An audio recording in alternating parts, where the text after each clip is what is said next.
Medicinal chemistry unit 4 एंटीबैक्टीरियल्स। Syllabus है synthesis and mode of action of ciprofloxacin, norfloxacin and acyclovir. Start करेंगे एंटीबैक्टीरियल्स से, और हम इनको क्या बोल सकते हैं, anti mycobacterials. Mycobacterias are transition forms of bacteria and fungi. You can see bacteria, fungi, mycobacteria. Mycobacteriums, what is mycobacteriums? Mycobacteriums are acid fast organism and it essentially includes causative organism of tuberculosis and leprosy. The first antibacterial is ciprofloxacin. Ciprofloxacin is most viable and potent second line fluoroquinolones, means ये belong करता है fluoroquinolone family को. This is the structure of ciprofloxacin. Phenolene moiety is present in this, and a cyclopropyl ring is also present. Carboxylic acid, monohydrochloride and monohydrate salt. Okay, the IUPAC name of this 2-phenolene carboxylic acid, 1-cyclopropyl, 6-fluoro, 1,4-dihydro, 4-oxo, 1-piperazine monohydrochloride and monohydrate. This is its IUPAC nomenclature. Now we will see the synthesis. We will take two reactants at first. 3-chloro, 4-fluoroaniline. This is aniline. 3-chloro, 4-fluoroaniline. It will react with diethyl ethoxymethylene malonate.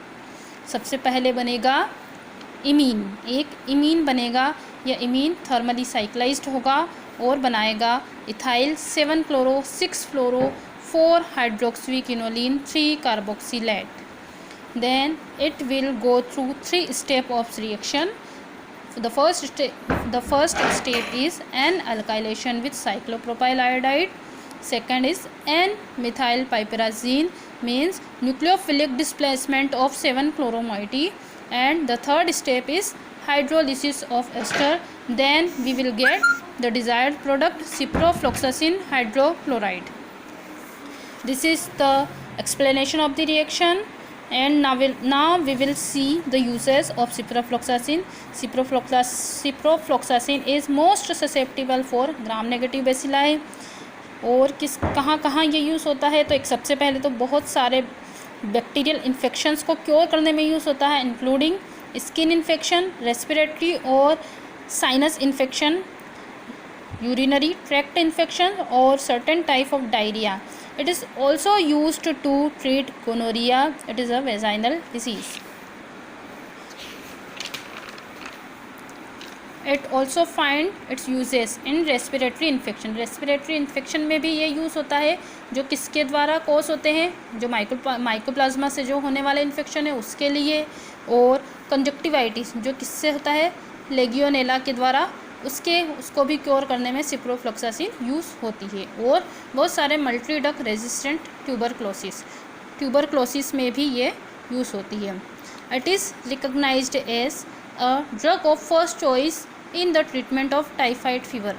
अगर typhoid fever है patient को, तो हम सबसे पहले कौन सी देना चाहेंगे, means ciprofloxacin is drug of first choice in typhoid fever.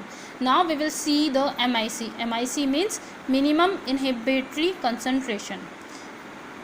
Bacterial strain में 50% ऑर्गेनिज्म के लिए 1 to 16 माइक्रोग्राम पर ml काफ़ी है.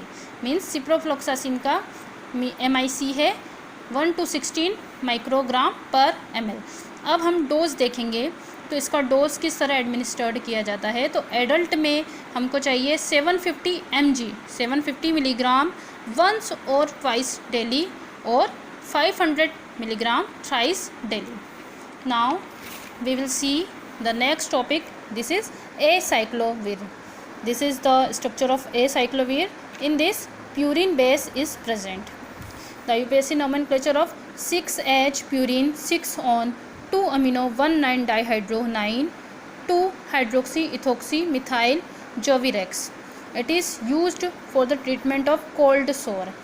सबसे पहले मैं बता दूं आपको, acyclovir is used for the viral infection.